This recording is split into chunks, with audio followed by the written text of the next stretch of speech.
తెలంగాణలో పోలింగ్ ప్రశాంతంగా కొనసాగుతోంది. తెలంగాణలో కూడా ఉదయం 9 గంటల వరకు 9.51% పోలింగ్ నమోదైనట్లు వెల్లడించారు ఎన్నికల అధికారులు. ఇదిలా ఉంటే దేశవ్యాప్తంగా 10 రాష్ట్రాలలో 94 పార్లమెంటు స్థానాలకు పోలింగ్ జరుగుతోంది. ఉదయం 7 నుంచి 9 గంటల వరకు వివిధ రాష్ట్రాలలో ఒక రకమైన పోలింగ్ శాతం నమోదైనట్లు ప్రధాన ఎన్నికల కమిషన్ వికాస్ రాజ్ వెల్లడించారు. దేశవ్యాప్తంగా 10 రాష్ట్రాలలో సగటున 10.35% పోలింగ్ నమోదైనట్లు తెలిపారు. ఇక దీనికి సంబంధించి మరింత సమాచారాన్ని భవానీ ఫోన్ ఇన్ లో అందిస్తారు. భవానీ, చెప్పండి. గుడ్ మార్నింగ్ అండి. Thank you Lahari. ఓవరాల్ గా చూసినట్లయితే రెండు తెలుగు రాష్ట్రాలతో పాటు కొన్ని రాష్ట్రాల్లో పోలింగ్ అయితే నమోదవుతుంది. ముఖ్యంగా ఆంధ్ర అలాగే ఇటు తెలంగాణలో పోలింగ్ పర్సంటేజ్ అయితే నమోదవుతున్నటువంటి పరిస్థితి అయితే కనిపిస్తుంది. ముఖ్యంగా చూసినట్లయితే తెలంగాణలో లోక్సభ ఎన్నికలకు పోలింగ్ అయితే ప్రారంభమైంది. ఉదయం మాక్లేవ్ అనంతరము 7 గంటల సమీపం నుండి పోలింగ్ అయితే మొదలైంది. ఓటు వేసుకు ఉదయం నుండి పోలింగ్ కేంద్రాల వద్దకైతే ఓటర్లు బారులు ఎత్తుతున్నారు. అయితే ఉదయం 7 గంటల నుంచి సాయంత్రం 6 గంటల వరకు కూడా పోలింగ్ కొనసాగబోతుంది. అలాగే తెలంగాణ రాష్ట్రంలోని 17 లోక్సభ నియోజకవర్గాలకు కూడా కొన్ని సెన్సిటివ్ డివిజన్స్ ని కూడా కేంద్ర ఎన్నికల సంఘం గుర్తించింది. రాష్ట్రంలో 35,809 పోలింగ్ కేంద్రాలను ఏర్పాటు చేశారు. అయితే ఈసారి మారుమూల తండాలు అలాగే గిరిజన గూడాల్లోని పెద్ద సంఖ్యలో ఏర్పాటు కూడా చేయడం జరిగింది. సుమారుగా 9,900 కేంద్రాలను సమస్యాత్మకమైనవిగా కూడా గుర్తించారు. ఇక్కడ భారీ బందోబస్తును ఏర్పాటు చేయడము, అలాగే లోక్సభ ఎన్నికల బరిలో నిలిచినటువంటి 525 మంది అభ్యర్థులు తమ అదృష్టాన్ని కూడా పోతున్నారు. రాష్ట్ర వ్యాప్తంగా 3.32 కోట్ల మంది తమ ఓటు హక్కును కూడా వినియోగించుకున్నారు. మరోవైపు ఈరోజు సికింద్రాబాద్ కంటోన్మెంట్ అసెంబ్లీ స్థానానికి కూడా ఉప ఎన్నిక జరగబోతున్నటువంటి పరిస్థితి కూడా కనిపిస్తుంది. ఇక లోక్సభ ఎన్నికల పోలింగ్ ప్రశాంతంగా తెలంగాణలో అయితే కొనసాగుతుంది. తెలంగాణలో 9 గంటల వరకు వచ్చినటువంటి అప్డేట్స్ చూసినట్లయితే 9.51% అయితే పోలింగ్ నమోదైంది. అయితే హైదరాబాద్ లో జిల్లాల వారిగా చూసినట్లయితే హైదరాబాద్ లో 5.6%, ఆదిలాబాద్ లో 13.22%, జహీరాబాద్ లో 11.84%, నల్గొండలో 12.80%, ఖమ్మంలో 12.24%, మహబూబాబాద్ మెదక్ లో 12%, నిజామాబాద్ లో 11%, చేవెళ్లలో 8.29%, భువనగిరిలో మహబూబ్ నగర్ లో 11% దగ్గరలో, అలాగే కరీంనగర్ లో కూడా 11% దగ్గర, నాగర్ కర్నూలు, పెద్దపల్లి అలాగే వరంగల్ లో 9 నుండి 10%, హైదరాబాద్ 6%, అలాగే సికింద్రాబాద్ లో కూడా 6%, మల్కాజ్గిరి లో కూడా 6.2% అయితే ఇక ఉప ఎన్నికలలో సంబంధించి సికింద్రాబాద్ 19 నుంచి 6.28% అయితే పోలింగ్ పర్సంటేజ్ అనేది ఇప్పటికే నమోదైనటువంటి పరిస్థితి కూడా కనిపిస్తుంది. అలాగే 17 నియోజకవర్గాల్లో లోక్సభ స్థానాలకు గాను ఏర్పాట్లు అయితే ముమ్మరం చేశారు. ఇంకా ఓవరాల్ గా లేటెస్ట్ అప్డేట్స్ కూడా ఒకసారి చూసినట్లయితే కొద్దిసేపటి క్రితమే హరీష్ రావు తన ఓటు హక్కును బీఆర్ఎస్ ఎమ్మెల్యే తన్వి హరీష్ రావు తన కుటుంబ సభ్యులతో కలిసి సిద్దిపేటలో భారత్ నగర్ అంబిడాస్ పాఠశాలలో 111వ పోలింగ్ బూత్ లో ఓటు హక్కును వినియోగించుకున్నారు. ముఖ్యంగా తను మాట్లాడుతూ హరీష్ రావు కూడా మీడియాతో మాట్లాడుతూ కుటుంబ సభ్యులతో కలిసి భారత్ నగర్ ఓటు హక్కును వినియోగించుకోవడం చాలా ఆనందంగా ఉంది. ముమ్మరంగా ప్రజలు కూడా పోలింగ్ లో పాల్గొంటున్నారు. గతం కంటే పట్టణాల్లో పోలింగ్ పెరుగుతుంది, ప్రశ్నించే గొంతుకు ఉండాలని ప్రజలు కూడా ఆలోచిస్తున్నారు. మేధావులు విద్యావంతులు పోలింగ్ లో పాల్గొనాలి, ప్రజాస్వామ్యం బలపడాలంటే అందరూ ఓటు వేయాలి. అలాగే ప్రపంచంలోని అతిపెద్ద ప్రజాస్వామిక దేశమైనటువంటి ఇండియాలో ప్రజలు తప్పకుండా ఓటు హక్కును వినియోగించుకొని తీరాల్సింది అంటూ కూడా వ్యాఖ్యలు అయితే చేశారు. అలాగే తెలంగాణలో ఒక పక్క కిషన్ రెడ్డి పైన కూడా సీఈఓకు కాంగ్రెస్ అయితే ఫిర్యాదు చేసింది. ఓటు హక్కును వినియోగించుకున్న అనంతరము కిషన్ రెడ్డి మీడియాతో మాట్లాడుతూ మోదీ ప్రస్తావన తీసుకురావడము, కోడ్ అమల్లో ఉన్నటువంటి నేపథ్యంలో మోడీ పేరు ఎందుకు తీసుకొని వచ్చారు అని కాంగ్రెస్ కూడా తెలంగాణ సీఈఓ వికాస్ రాజ్ కు కంప్లైంట్ అయితే చేయడం జరిగింది. ఈ అంశం పైన కిషన్ రెడ్డి పైన కూడా ఛార్జ్ అయితే ఫైల్ చేసే అవకాశాలు కనిపిస్తున్నాయి. ఇంకా అలాగే పోటాపోటీగా పోరు ఉన్నటువంటి హైదరాబాద్ పార్లమెంట్ నియోజకవర్గంలో బీజేపీ అభ్యర్థి మాధవి లత కూడా పోలింగ్ కేంద్రాల వద్దకు వెళ్లి అక్కడ ప్రతి ఒక్కటి కూడా తనతో పరిశీలిస్తున్నారు.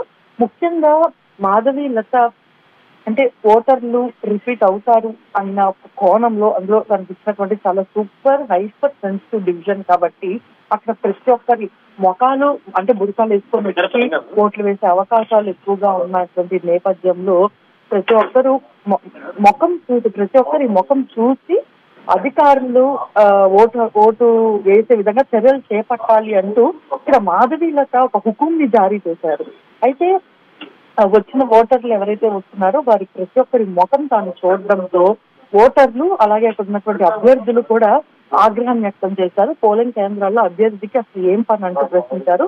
హైదరాబాద్ స్థానంలో ఎంఐఎం అధినేత అసదుద్దీన్ అలాగే ఓవైసీ బరిలో ఉన్నారు. ఇప్పటికే అసద్కు మాధవీలతకు మధ్య ప్రధాన పోటీగా కూడా ఉన్నటువంటి ఈ సిచ్యువేషన్ లో మాధవీలత ప్రతి ఒక్కరి ముఖాలు చూడడం అనేది కూడా అంటే అక్కడ వెళ్ళి తనకు కొంత హల్చల్ చేస్తున్నటువంటి నేపథ్యంలో ఓటర్లు అయితే ఆగ్రహానికి వ్యక్తం చేస్తున్నారు. ఇక అలాగే తెలంగాణలో చూసినట్లయితే మనం స్క్రీన్ 2027 స్క్రీన్ విజువల్స్ తో కూడా అల్లు అర్జున్ సంబంధించినటువంటి విజువల్స్ ని గమనించినట్లయితే మే 11వ తారీఖున అల్లు అర్జున్ నంద్యాలలోని వైసీపీ ఎమ్మెల్యే క్యాంపెయిన్ అయితే చేయడం జరిగింది. అయితే ఎలాంటి పర్మిషన్ లేకుండా ఎందుకు ఓటు హక్కును ఎలాంటి ఆర్ఓ పర్మిషన్ లేకుండా ఎలాగ ఇంటి దగ్గరికి ఎందుకు ఇంతమంది జనం వచ్చారన్న ఈ అంశం పైన ఎలక్షన్ కమిషన్ అయితే ఆగ్రహాన్ని వ్యక్తం చేసి అల్లు అర్జున్ అలాగే వైసీపీ నంద్యాల ఎమ్మెల్యే పైన కేసులు నమోదు చేశారు. అలాగే నంద్యాల డిఎస్పీ ఎస్పీ 2000 పైన కూడా కేసులు నమోదు చేశారు. అయితే ఆ అంశాన్ని తాజాగా ఇప్పుడు ప్రస్తుతంగా అల్లు అర్జున్ అయితే స్పందించారు.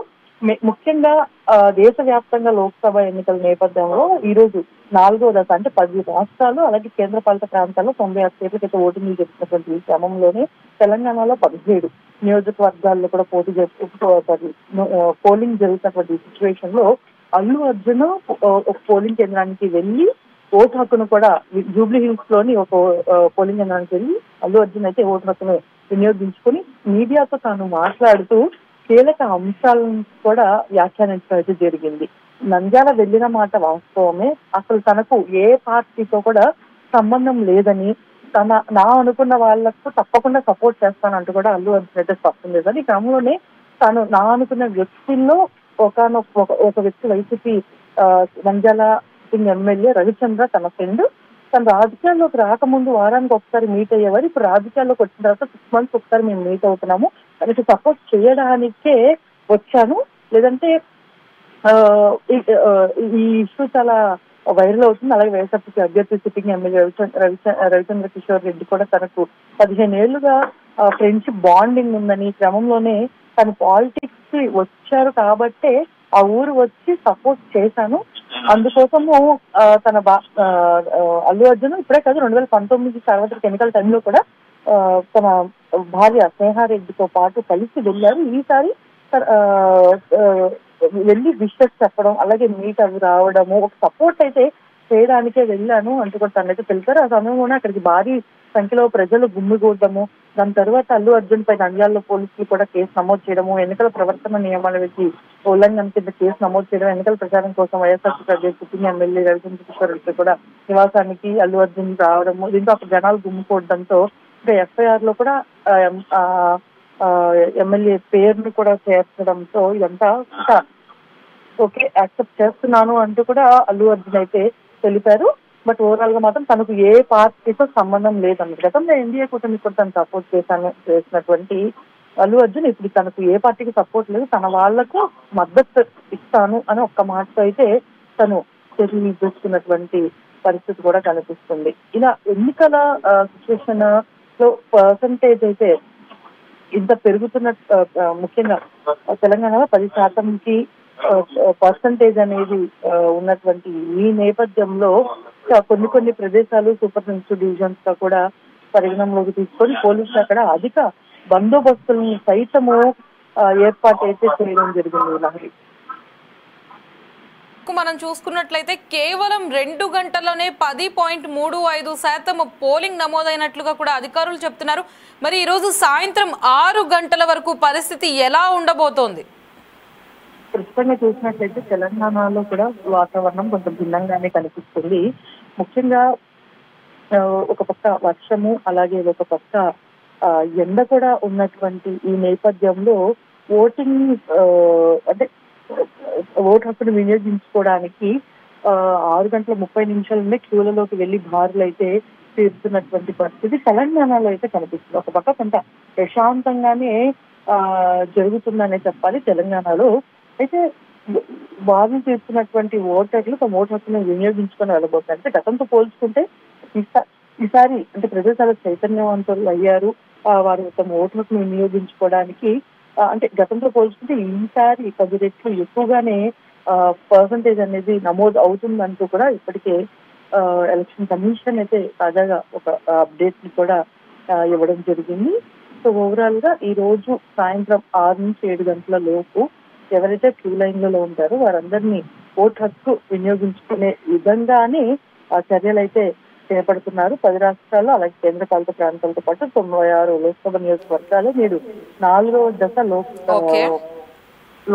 దశకు సంబంధించి లోక్సభ ఎన్నికల అప్డేట్ తాజాగా ఇవి అని చెప్పాలి. అలాగే మరి కొద్ది సేపట్లో తాజాగా ఇంకొక అప్డేట్ ని కూడా డిపిఆర్ఓస్ అప్డేట్ రిలీజ్ కూడా చేసే అవకాశాలు ఉన్నాయి.